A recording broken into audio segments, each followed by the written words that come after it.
I love Rubik's Cube, and I can solve it in just under 3 minutes. I'm not close to these guys. I can do it in 13 seconds, but I love to do it, and I'll show that on another video another time. Second random fact about me. I am a massive video game junkie. I would much rather prefer to use the words I am a video game crack whore. Nintendo games. Super Nintendo games. I used to have about 30 games from the 64, and I'm starting to collect. I sold it and I'm starting to collect again. Same thing with the Sega Genesis. I'm really starting to collect that, so I collect them as very young. PlayStation games, PlayStation 2.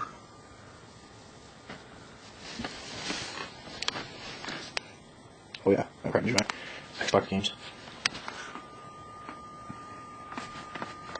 These are my GameCube games. And my Nintendo Wii games. I have no system. Do I have all the systems? Absolutely. Are they plugged in and ready to go? Absolutely. And I also have 3 Game Boy Advances. I have 13 games for those, and a Nintendo DS, and we have 4 games for that one. My wife and I adopted twin sisters, cats, and one of them was the runt of the litter, and because of something went wrong, she has some type of brain damage or a mental thing. I'm not saying this to be funny, she really does. So there's a lot of problems that I have to deal with, and you have to keep a sense of humor about. She has no sense of balance. When she was the runt of the litter, she felt like she constantly had to fight for food, and she still feels that way to this day. So I tried separating the cats. They cannot be separated. They rely on each other because they're so closely knit. I tried separating them so I could feed them. It doesn't work. They can't be separate all day. I feed them and then I have to go to work, and I'm gone for almost all day. The one with the problems will eat all of her food and then go to her sister's dish when she's not there. So if I give them 1 scoop each, she will eat hers faster, then steal her sister's food, and her sister starves. Because she has to eat everything under the sun, she's got a huge weight problem. Because she's got a weight problem, she can't groom her hindquarters. Because she can't groom her hindquarters, she leaves little Hershey kisses all over everything we own. What does that mean? That means that I have to wipe her ass for her. I have to take baby diaper wipes, and I have to wipe my cat's butt. Then, after I clean her butt, once a week, this is veterinarian recommended. This is not, I did not say that I wanted to do this. The veterinarian told me to do this. I have to shave her ass. So, I'm going to show you a clip of that.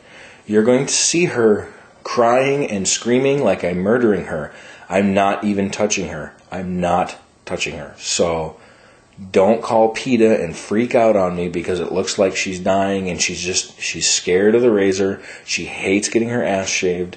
So I have to do this every week. My arms get clawed up. This is the only option I have. This is the type of love that I have for my cats. You're pissing me off.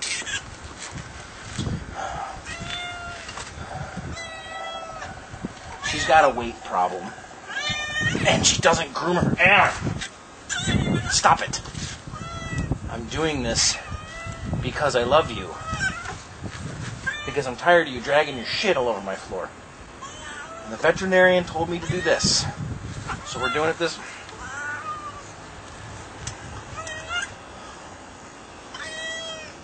I love you. Do you know how much I love you? Seriously.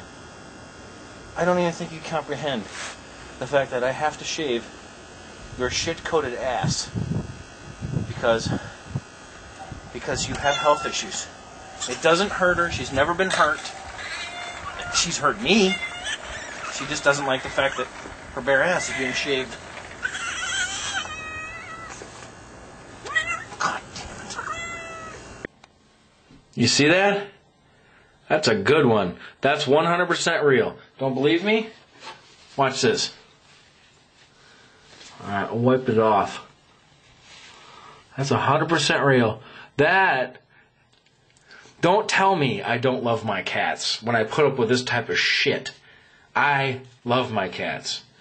That is what I deal with. That is what I deal with because her butt is infected, got her shaved. You know what?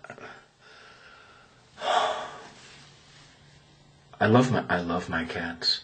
I have had 13 different addresses, and I've also gone to 8 different schools growing up. I've always been the new kid, so being teased a lot, that's where I got my sense of humor and learned how to get out of it. I was in sales for a dating service, and people would come to me. I would explain to them our matching system. This isn't a computerized thing. This is it's a total it's a sham. Basically, here's how it works. You come to me. You tell me that you're lonely and looking for the right person in your life, and that's where I get to convince you how good our service is. We match 13 different points on a personality scale, which works. That does work. But for us to do it, it's going to cost you a paltry sum of $2,000. Oh, yeah. Oh, yeah. The gold package was $4,000. Oh, and on the $2,000 package, you got 5 dates.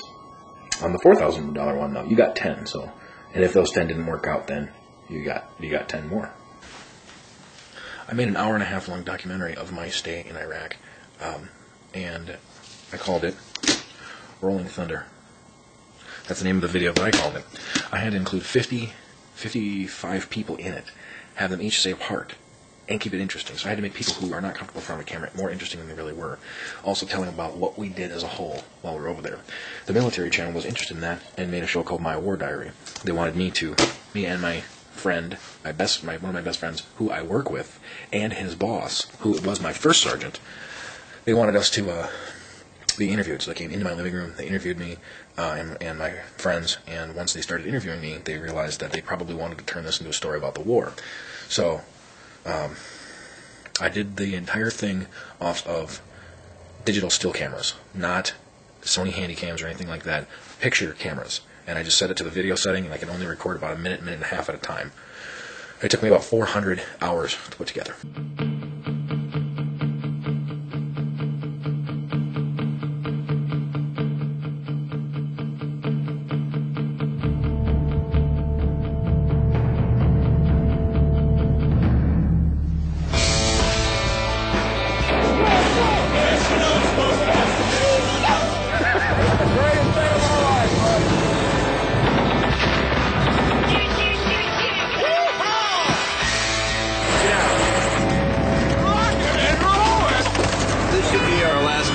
Last patrol, baby. This is Baghdad, baby. Peace out.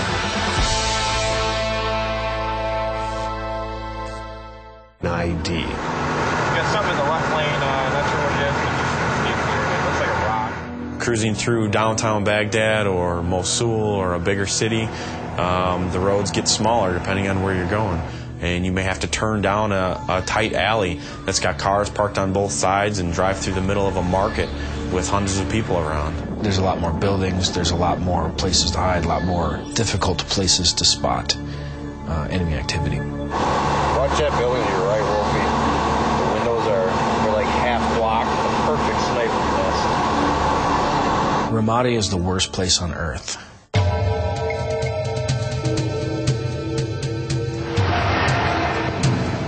It would be probably easier to drive the head down a goat trail in the Grand Canyon than it would be to go up to Ramadi or Mosul because there's IEDs all over the place.